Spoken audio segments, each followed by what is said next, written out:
Speaking of fathers, how about the Godfather? He's joining us now, the Godfather himself, Majority Leader Dick Saslaw. Leave the gun. Take the cannoli.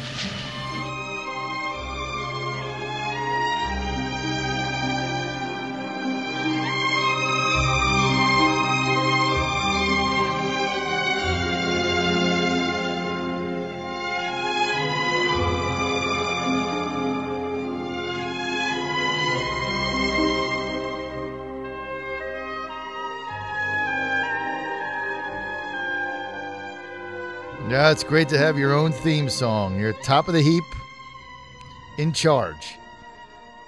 Majority Leader Dick Saslaw, the Godfather, great to have you with us, sir. Well, it's good. It's good to be there. There's a bit of trivia before we start. Who wrote Over There? Wow, that is a good one. Over There, let's see. Wendell, was that Oliver Wendell Holmes? No. Who was that? No, it was George M. Cohan. That's right, Yankee Doodle Dandy. That's correct. George M. Cohan. Very good. Well, you stumped me on that one. That's why you're the Godfather, right? You got all the answers. Now, Senator, I got some of them anyway. Your good friend. Hey, by the way, this is just an aside because you brought this trivia thing up. I just want to tell everybody out there, I know you're probably saying, what, this guy has nothing to do with anything, but you all know I'm a lifelong, diehard Houston Astro fan. Worst team in the major leagues, 5 years running. They've lost 700 games in 5 years or something, but they won 5 straight.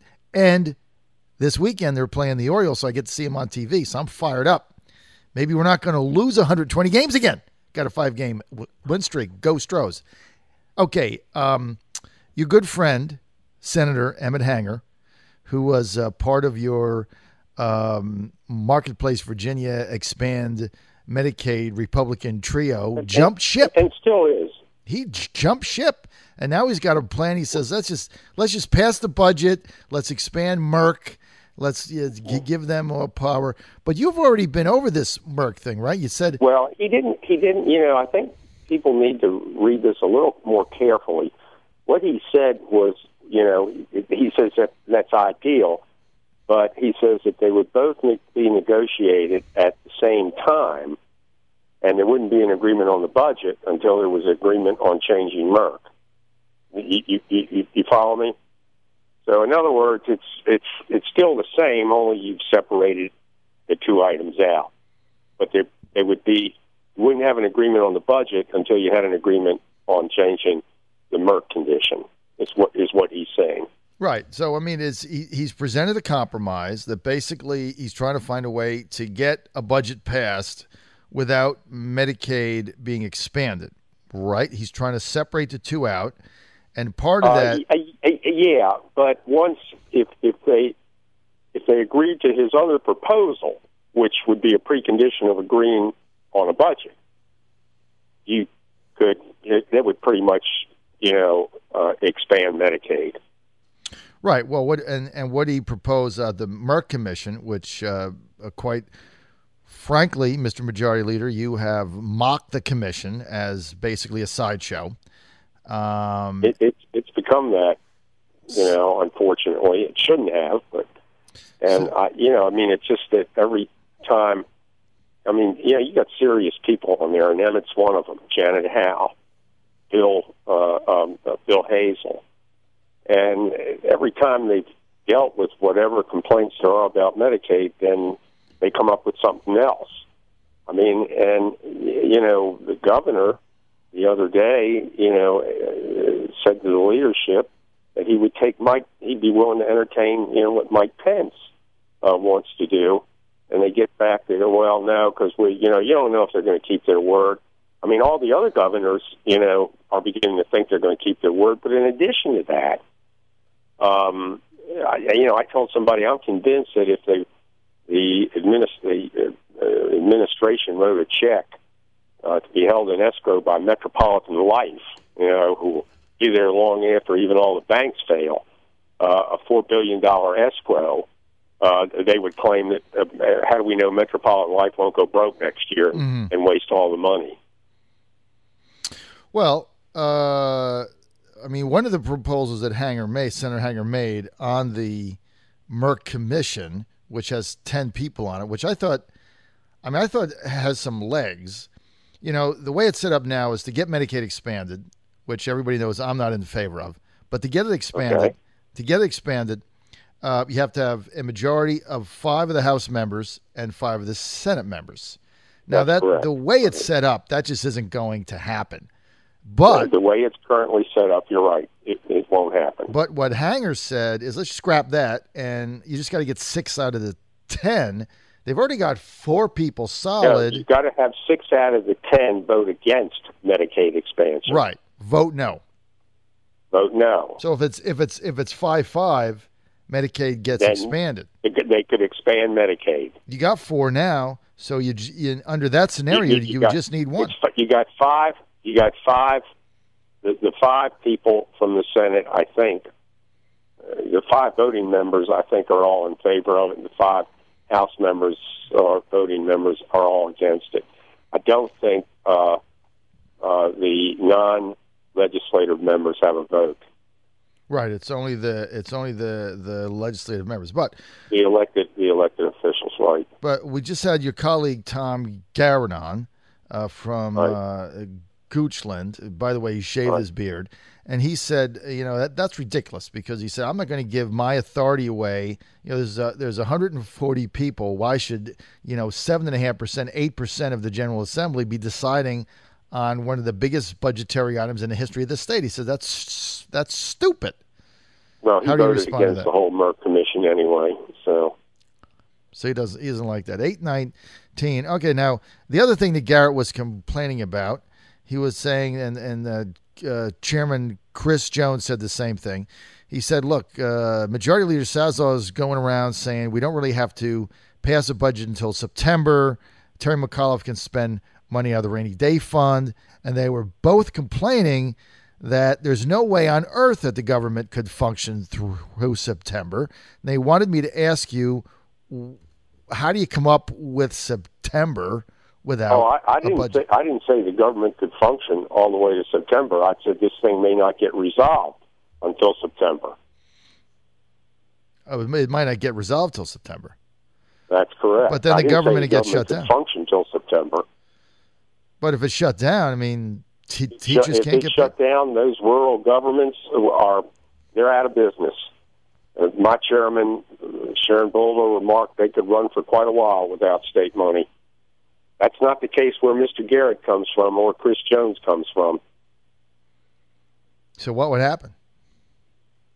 Our schools would open very easily and run for quite a while. Rural school systems would be shut, my guess would be, since they wouldn't have any money. Common Sense News Time, 821. This is the John Fredericks Show across nobody Virginia. Wants to see that, but that would be a terrible byproduct of that. All right, you'd have all the Northern Virginia school systems open and a large part of the rest of the state closed for lack of money. Right. Which means Northern Virginia seniors, high school seniors, would be able to get into college, and the rest of the state would not be able to. But they place a higher value on adhering to what the Tea Party wants than the public school system. And quite frankly, they ain't 10 people in that House caucus that even believes in public education. You ever look at the budget?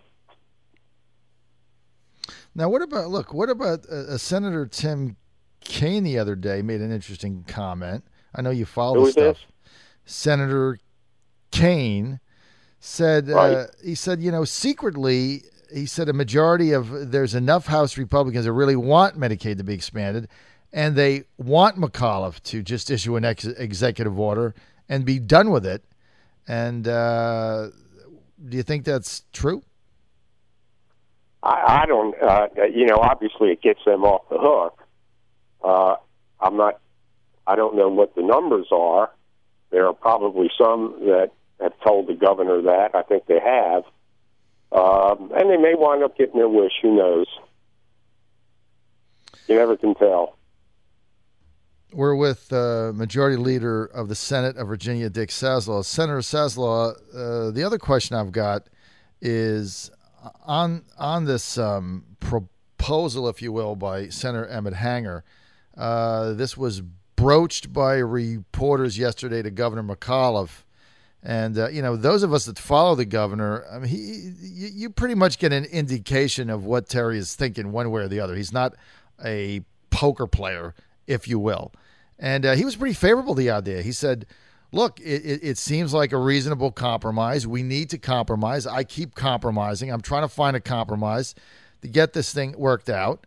So well, they're warm to the idea of splitting the two. They're not warm to his idea of what he wants to do with the Merck Commission.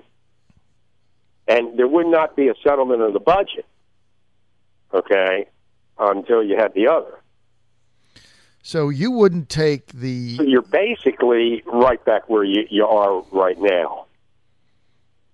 So you wouldn't... what you're saying is you wouldn't take Medicaid expansion out of your Senate budget without first getting an agreement on changing the Merck Commission. Essentially, you'd have to do that, yeah.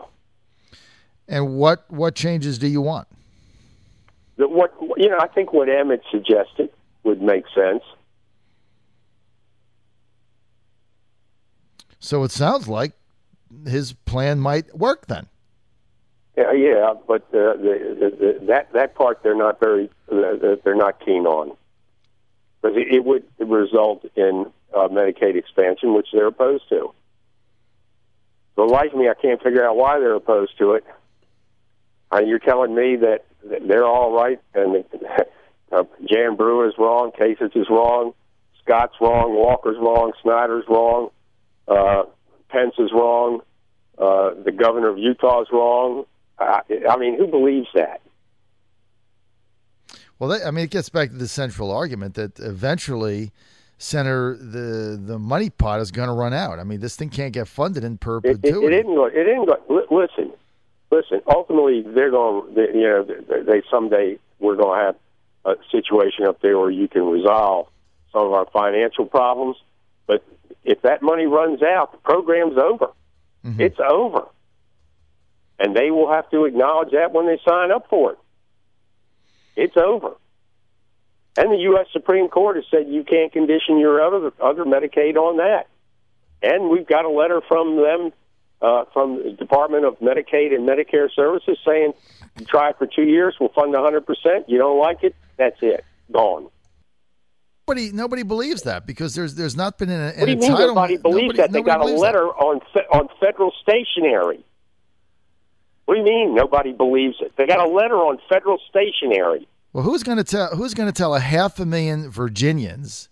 Oh, sorry. Me? As of Wednesday, they're going to sign a statement acknowledging that if the program doesn't have money, they don't get anything. It's over. So you would be willing to sign that and send it out to 500,000 people? Absolutely. You would. You'd be willing to put your name on that? Absolutely. All right. So then, if that's solved, there's no reason not to. Okay. Well, what about the fact? You heard what McAuliffe said. He says the program's over and done with in 2 years, and he says, and I'll take the heat. He says I'll still be governor, and I'll take the heat. So he would be the one. He would be the one on the firing squad. Well, in theory, we all would, yeah. Because what would happen if that played out is there would be universal outrage, and it would be there wouldn't, because there would not be, because they know up front that in 2 years this program could terminate. So the fear, though, is that then the Democrats would blame the Republicans for having pulled coverage away. Well, let me tell you this. If it's a 2-year deal, Terry McAuliffe has already said, I'll take the heat. You just blame me.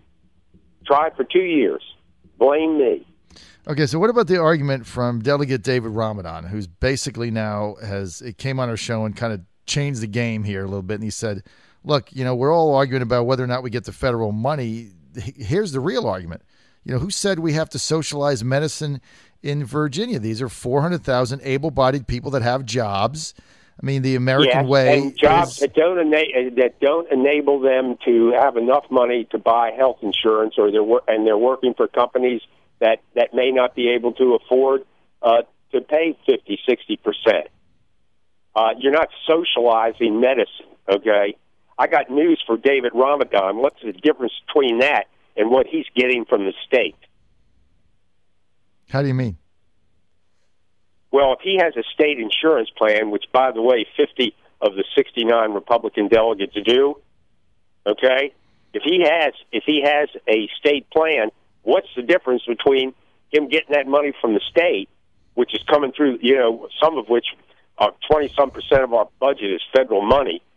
What's the difference between him getting it from the state and from the federal government?